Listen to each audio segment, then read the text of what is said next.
All right, good afternoon. Thank you once again for coming on board and joining this channel's Beams Google Plus Hangout. And today we're looking at the argument rather, that should the military be deployed during the 2015 general elections, which has been postponed to March and April.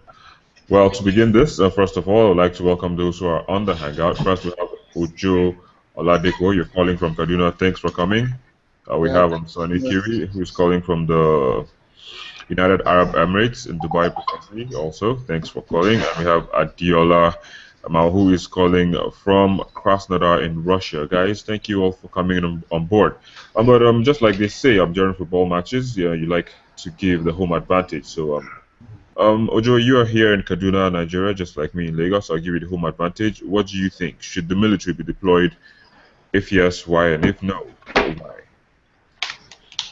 For me, there should be military, especially in the northern part of Nigeria.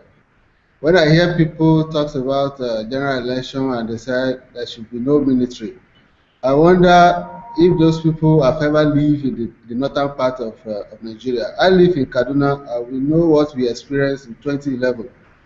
In 2011, after the election, there was election crisis, violence in Kaduna, Kano, and some northern part of Nigeria, where we lost a lot of people.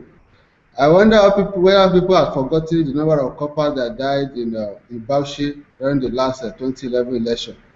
For me, giving the police just a stick to go and protect people during election is not enough. For me, I subscribe to having military on ground.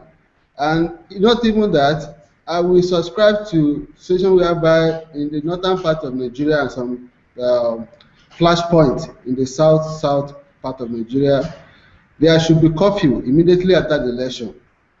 This, and not only curfew, the military presence should be everywhere in town so that to reduce or to curb election violence. It's not about talking. Police alone cannot do it. They should have military backup. That is my take on this issue. All right, very well, Adiola. I'm Ojo. I beg your pardon. Thank you for that. And we'll move on now to Sonny. Sonny, you just had Ojo Oladepo, who was speaking from Kaduna, a northern region in Nigeria, and he gave his reasons as to why he thinks the military should be deployed. Do you agree with him or not? Uh, I will agree with him in the sense that democracy is for civilized minds. It's not for going into fighting and sponsoring guns to talks to disrupt election or after before. You see, if we are in democracy, we have to follow the rules of the games. And what are these rules? If you want to contest for election, it's all about selling your ideas, your ideology. If we have politicians who have ideology, we won't be talking about deploying military on the day of election, because what we have here now in Nigeria is people who are trying to get power by all means. Therefore, if they win, if they lost election, I mean, they have to sponsor talks to go and cause trouble all over the places. So I think for now in Nigeria, we are not due and ripe for true democracy. So therefore, the military have to come in to make everything go smoothly and peaceful. So that's my take on it. All right, Sonny. I just hope that just like you said, I hope we get to that stage where we won't actually need the military, because from what you're saying, Nigeria is not yet at that level for us to conduct Yeah. elections without the military supervising. But also, just before we continue, we have Kaladi Kaide. Kaladi, thanks for coming on board. Where are you calling from? Okay, we can't hear Kaladi. We'll come back to you in a moment. But just moving forward, Adiola, I mean, you just heard Sonny, you just heard Ojo. But what do you make of this subject that we're looking at today? In as much as we agree with my two previous speakers that the military is needed in this election, but one thing I would like us to know today is that The presence of the military during this election shows the flaws in our society. In the first instance, we all know the function of the military, most especially the army. Having them in this election is what I support, but it really shows the flaws that I have said. I believe that after the 2011 election or subsequent elections, the presence of the military should have been minimized. We only need their intelligence. But the police, I believe, should have learned from previous elections. And of course, they should know, okay, this is what we want.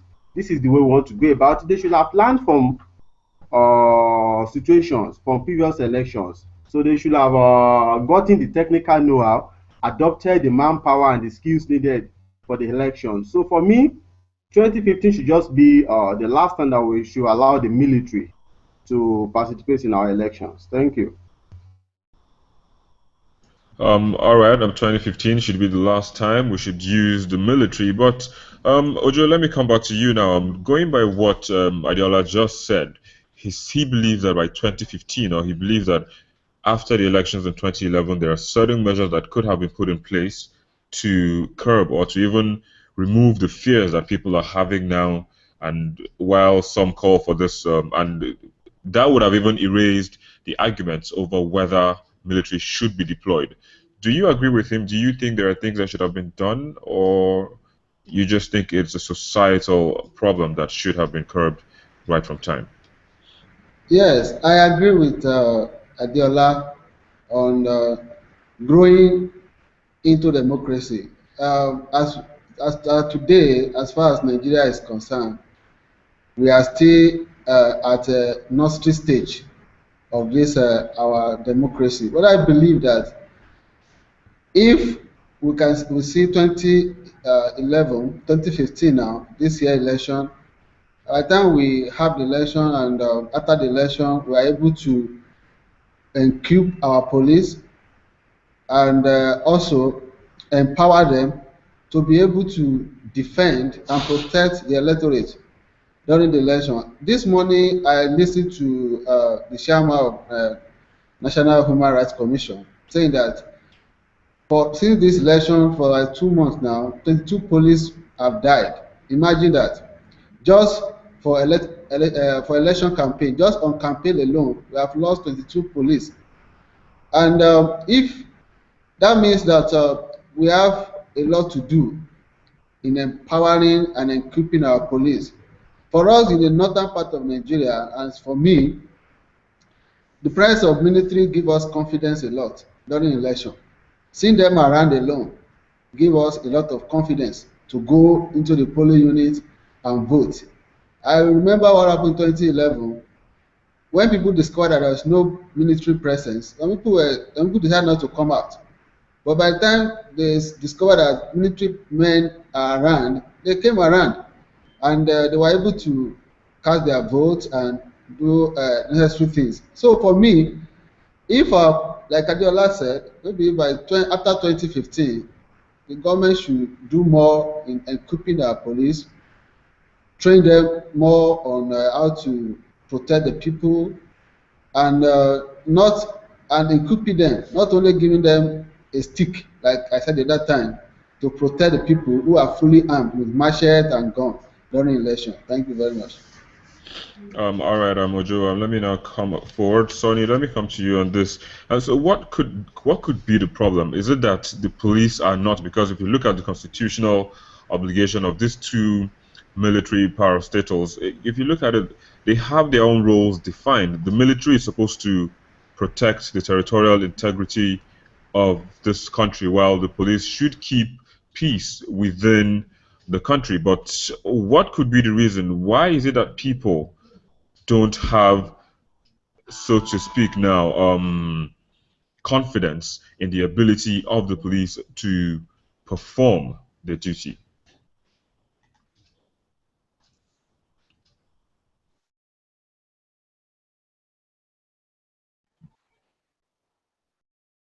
Come again, please, Sonny. Okay. I think one of the reasons is that our police are not equipped to the level whereby they can confront any violence or any act of riot for the now. Though they might be equipped, but we all know that Nigerians don't have respect for the police, even though they are with equipment. Political talk will always come and do away with them. But if you know that there is a military authority, there are military men everywhere. You know those political talks, and whosoever want to make problem will find it difficult of coming out to attack, because our army are very tough people. So, and other thing is that the police can be easily compromised, and a policeman in Nigeria is after money, and so if you have them like 10 in a polling booth, and some politicians come and give them some cash, they will easily take it, and they will even walk away and allow people to come and take out the polling, the ballot boxes and all that. So that is why people have a bit confidence in the military. So they are suggesting the military to come over. And other thing is that if, like I've said before, if we are really know what is all about democracy, we wouldn't have been talking about bringing security men to polling booths to intimidate people that want to cast their vote. But we are in a society whereby everybody believes that it's all about power. It's all about power, and therefore you have to get it whether you kill or not. You have to get the power. So for we to have that peaceful atmosphere to conduct the election, we have to put security in place. And therefore, if our police is not well equipped to give us that security, that is why people are talking about the military to come in, so that there might be total peace and all that. Because so far, I believe even the government, they know that they don't really have a good trust in the police. So that is why everything you see in Nigeria, anywhere you go, you see the army everywhere. If the police is giving up that standard, I don't think we'll be even talking about bringing military in every corner of the country. But so far, our police is not keeping up to standard because of the way they are being trained. I don't know. Because I know that in some country, if you hear that police is coming, you have to run for your life, because you don't want to have problem with some police in some part of the world. But in Nigeria, we don't even respect our policemen. So that is why the military is been going everywhere and trying to do the work of the policing. So that's how I see it. Thank you. All right, very well, Sonny. Just before I continue, we have a new caller, Mikael Honey. Mikael, thank you for coming on board. And where are you calling from? Hello. Yeah, hi, Mikael. Where are you calling from? Yeah, I'm calling from Campania, Italy. Okay, all right. Thank you very much for coming on board. We've been discussing the issue of the military, to whether or not should they be deployed during the 2015 elections. We'll come back to you later on in the course of the discussion to get what you think about it. But in the meantime, I'll come to you, Adiola. Sonny just raised a vital issue here, talking about how compromised the police can be. You know, he said, I mean, he's making an allegation that police can even walk away from the polling booth and just let people cut away the ballot boxes just because of money. Do you agree? I mean, recently we've seen some material being passed around as well, you know, indicting the military. If he says the police are corrupt or are just looking for money, do you agree that they shouldn't be in the thick of things, looking at the fact that some materials were being distributed just some weeks ago, indicting the integrity of the army? Yes, I strongly agree with Sonny. You see, indicting the police or the military in this case, one thing I believe is that we have, if police is manning the elections, they could be compromised. So also the military, the army. An issue happened in Ekiti. How true it is, I don't know. But we could all hear the general even begging about was almost crying. How true it is, I don't know. But you see, in cases like that, anybody could be compromised. What really matters, it is the integrity of our institutions. If we build good institutions, then we can actually solve that problem. Corrupt police, corrupt military could be taken out if we have good institutions. Take for instance, Sonny talked about equipment, the facilities that our police have. Of course, we all know it. The police has just, they are not even well equipped. You know, if a crime is happening somewhere, or let's say another state, I don't even know the rescue number to call. So let's assume during elections, we don't have military in every street of the country. The politicians will easily bribe the police. Let's take for instance in a senatorial district. I am so sure about 70% of officers in that district will be posted for election duties in that district. What that means is that the politicians knows the officers that are likely to be on duty. So most of these things could have even been concluded before the elections. But in the case of the army, as I said, we don't have barracks in every street or in every town. So they have drafted from nearby commands to man the election. And if rigging will happen, or if they will be compromised, of course, we all know it is just that we believe that it is more harder for them to be compromised. But it is not what could not happen.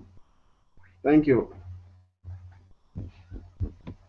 All right, very well. You're also not ruling out the possibility of either of the agencies being compromised. But now, Michael, let me come to you. I mean, you just joined, and quite a lot has gone down. Quite a lot have been said in the course of this discussion. But let me just hear from you. What do you think? Should the military be deployed?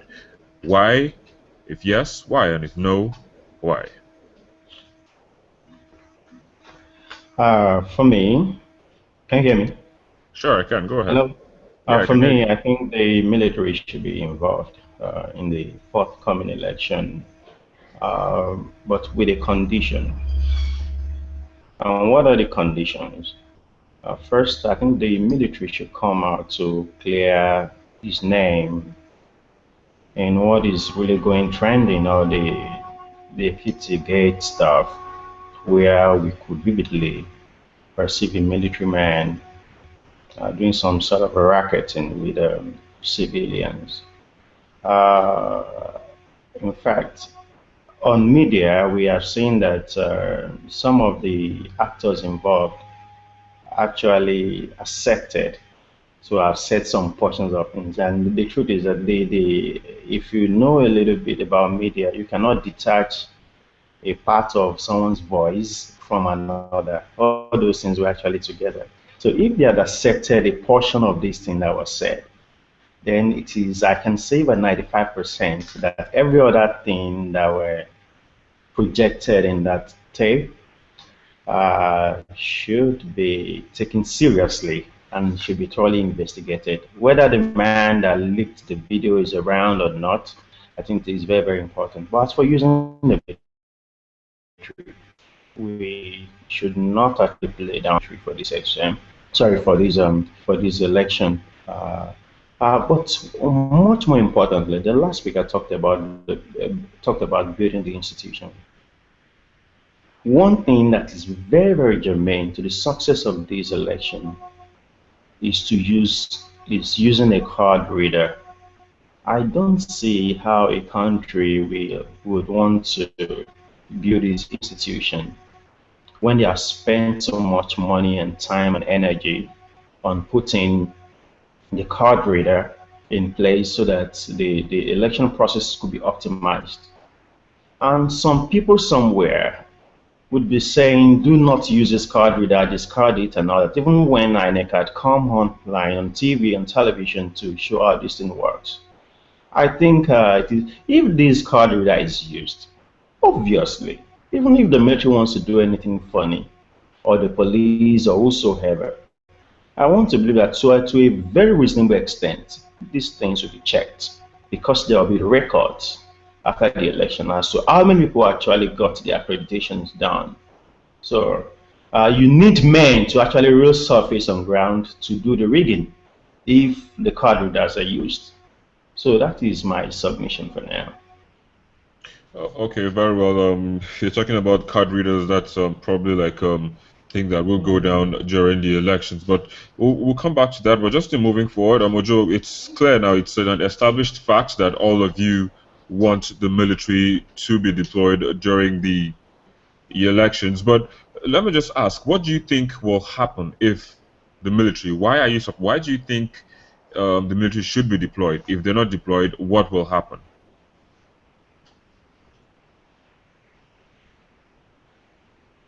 We have military presence in this election. Sorry, please, can you come again?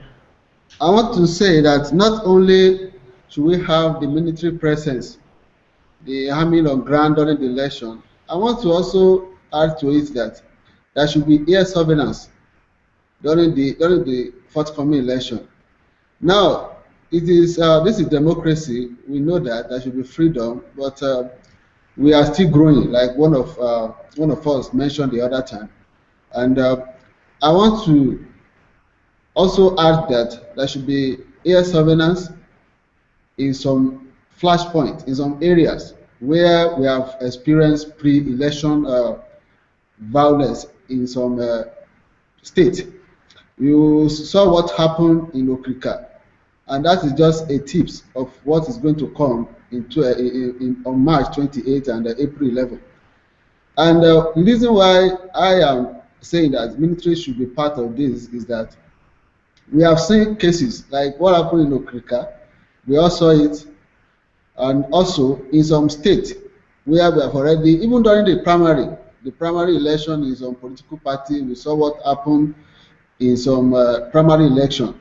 If the primary election, which is just within a political party, could be full of violence in so many locations, what will happen during the general election? Now, this election is very critical as far as in the history of Nigeria, because today we are having two major political parties. Since 1999, we are back to democracy. We have never had this like this. And that is one of the reasons why military, because if there is no military presence, yesterday, let me give you an example of what happened yesterday night. I closed very late from the office. I left my office around 11:55. On my way home, there are some checkpoints in Kaduna City that are being manned by police. In those checkpoints, people, as I was driving, people will not stay on the queue. But I want to tell you that those checkpoints that are being manned by military men, nobody dare do that. Everybody obey the law because they know that the military men are ahead of them. But in places, in fact, there was a point I got to. It's a police, like Adeola said. I think Adeola is the one that said it, talking about police can collect money. The policeman was asking me that, Oga, waiting day now, give your boy something, maybe drink water. Now, that is what a police can do on the road. Now, the same thing, they can repeat the same thing during general election. But when we have the military, especially when people see them around or as backup, it will go a long way to help us. And it will reduce the number of people that will be negatively affected in the forthcoming election. Thank you very much. All right, Ojo, thank you also very much for giving us that submission. But just in moving forward, we'll soon be wrapping up. Sonny, one thing you people have raised is deploying the military for the conduct of the election. But if you look at the fact that INEC actually postponed these elections because of security concerns, right? Yeah, so how far do you think we've gone in terms of trying to curb those insecurity issues coming up? I mean, because it's just about 4 or 5 weeks to the elections. How do you think we have done in terms of curbing those insecurity issues from coming up during the elections? Hello.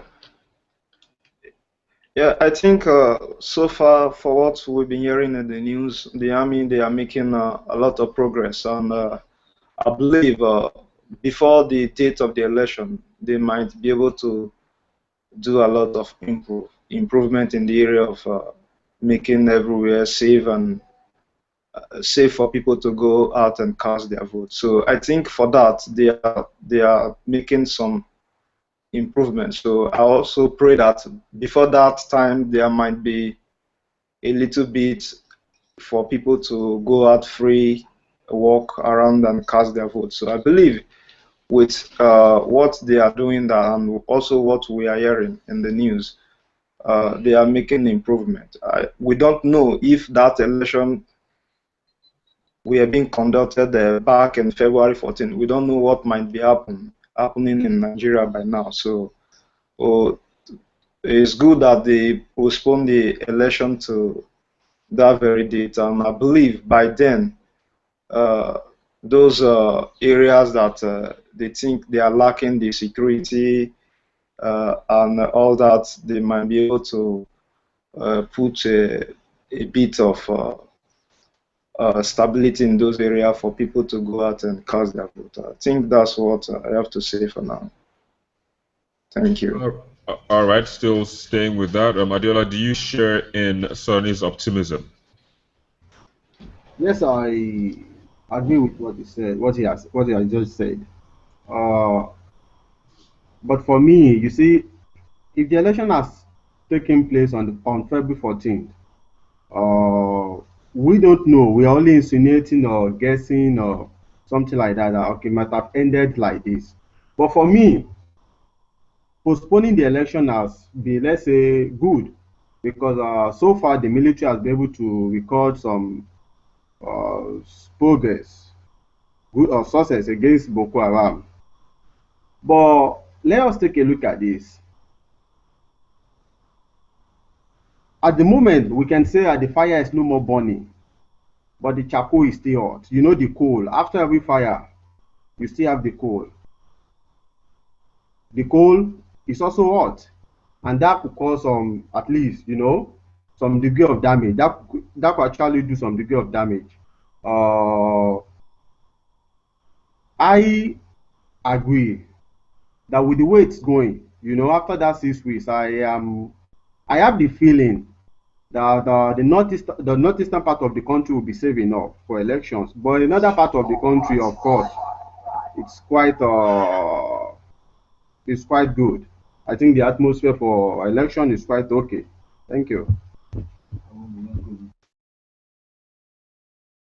All right, thank you, Adiola. We'll move forward. Let me just come back to you, Michael. You've heard them, they're sharing optimism about the security issues, that we have been facing, and looking at the fact that the elections were even postponed because of the insecurity of the country. What would you think would have been the option? I mean, if we didn't postpone the elections?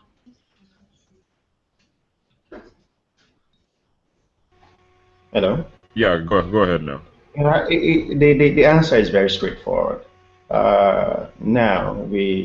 I'm very happy because our optimism is not telling us to take away the military, isn't it? Since our optimism is not telling us to take away the military from election, I think if the election had actually held in the volatile areas and with military presence, more military presence, I want to believe nothing much would have happened. That is my belief. I strongly believe in that. But as for postponing it, the only advantage I want to see in postponing election is the level of involvement. I think more people can now vote. That is actually a plus. But if you permit me to react to the first speaker, I actually want us to draw a boundary between bringing the military for the sake of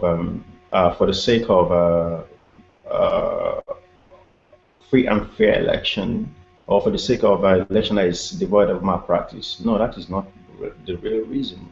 The major reason is security. It's not that the police could be corrupted, the military could also be co-opted into malpractices. So we have to take note of that. Any of the institutions could be bribed to do one funny thing or the other. One major thing that will solve the problem of malpractice, what I've said before, is the issue of card reader. At least going to reduce it to a very reasonable extent. So on the final note, I want to say that uh, the military is actually needed in the election, and the military was needed also. So as it was needed, it is as well needed now. So just that we can see an avenue where there could be probably little deployment of the military and probably placing them strategically so that they will not interfere with the process of the election, scaring voters and all of that, so they can come in and do the job. And if the military had probably done this job before, if the election had held by February 14, according to what you asked, certainly, I think it would have been a staggered election, kind of. It would have been staggered. What do I mean by staggered election? Uh, because probably doing some places, the volatile area, them much more late and create something like 20,000 military men on the spot. Because if we want to take this number of military guys around, I don't think there will be enough for for what happened, for the situation at hand then. So, and even I'm still saying it, the option is still not even bad for now. For the volatile areas, if the election could probably come up the other day on Sunday, yeah, I think it's not a bad idea. So that is just what I have to say. Thank you. Okay, I can see Adiola is already putting some of his thoughts in the chat box. It says anyone, or it says any security service could be compromised into election rigging. You also can use that service and put your thoughts while someone is making a comment, and we look into that as the program continues. But let me just come now. We're wrapping up now. Ojo, what would be your last word? Hold on, please. We have all agreed. I want to say here that the opposition, who are saying that there should be no military presence during the election, should see this election beyond Ekiti Gate or Ekiti Pope Gate or whatever name that has been given to it. They should see it beyond that. What has happened in Ekiti, like Adiola said, and also Sonny and Mike, should be thoroughly investigated, and our military men should be neutral, no matter what. Because today we have PDP in power, tomorrow it could be APC or it could be Labour Party. That's why they should be neutral. They are not to be involved in any political in any politics as far as this nation is concerned. Nigeria is for all of us, and during the election, the experience of people in Lagos in 2011 is different from people like us in Kaduna. We were 2 weeks out of office, 2 weeks out of business, 2 weeks inside our house with military presence, after the election. So many of us lost properties, relations, friends. A lot of people, a lot of things were lost in 2011. So I want to conclude here that the opposition, who are saying there should be no military presence, should see it beyond Ekiti election. Thank you very much. All right. I hope that advice is listened and adhered to. Sonny, what will be your last word? Oh, can you hear me? Yeah, I think what I want to say is election is not do or die affair. It's all about trying to sell your ideology to the public and to the masses for them to vote for you. So if you have any good idea, it's all for you to go out and sell your good idea. And if the public can buy it, they vote for you. So It's not all about giving guns to our youth to go and kill themselves. I think we should grow more than that. So I encourage both parties to sell their ideas to the public, and we show among these two ideas anyone that is more okay for them. You go and cast your vote. I support this party doesn't mean that I will kill the other person. It doesn't work that way. So everyone should go out and tell their manifesto to the public, and if your idea is good, they will surely vote for you. You don't need to kill someone to become to occupy any office you want to occupy. So I wish Nigeria a peaceful country, and long live Nigeria. Thank you. Long live Nigeria indeed. Adiola, what would be your last word? For me, my last word is that I want every Nigerians to know the election will come and go, but our country will remain. It is what we do now. It is the way we behave now and the way we act now that we decide the kind of country that we live in future. Thank you.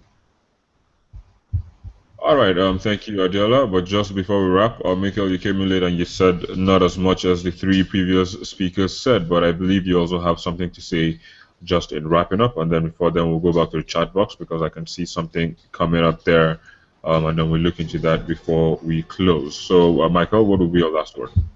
Yeah, actually, I actually want to say this without taking any form of partisanship or whatever. The opposition should be very, very careful as not to be seen as troublemakers, and the government or the ruling party also must be very, very careful. They should be much more careful, not to be seen as people that are trying to truncate democracy. It was acclaimed that some persons in the in the ruling government in one of the northeast were saying that there should not be election till September or whatever. Even when the president had said that election there should be that anybody that is asking for transition government is actually asking for what is reasonable. So I wouldn't really expect that some men, and again, one of the ministers was seen to be talking, and he was actually saying that Jega can be removed naturally and all that. I think it is very, very important that men around the president who has a very good mind, they should be saying something good. They should be saying what is actually at the same frequency with what our good president is talking about. So if they actually do some of those lawless things, are they not trying to also push for a kind of equal and opposite reaction from the Senate? So I think men should be very, very careful with the way they conduct themselves. And I want to believe that it is all of these things that probably generated the issue of military in the first place, because I don't see why any reasonable human being will be talking about not bringing military into election in volatile areas, as we have seen. So men around the government and others should be very, very careful and know whatever they are suggesting. Like people have said, election is going to come and election is going to go. So it is very, very important that every stakeholder do the right thing. Thank you very much. All right, thank you, Mike. Just before we go, let's look at one more comment in the chat box. It's been sent by Adiola, and he says he is suggesting that human rights or election monitoring agents should be included in the security group that will be deployed during this elections for each location. Well, that's also one of the things that should be looked into during these elections, but we have to wrap up now, guys. Thank you for coming on the program. Adiola, you are in Krasnodar in Russia. Thank you. Sunny, you are in Dubai, the United Arab Emirates. Thank you for coming as well. Ojo, my only local caller, who is in Kaduna, northwestern part of Nigeria. Thank you, of course, for calling. And then Michael Honey, who is in Campania in Italy. Guys, thank you all for coming once again. It is a Channels Beans Google Plus Hangout. And until we come your way next week with another burning issue, it's goodbye for now, and I am Victor Matthias. Bye. Yeah. Yeah.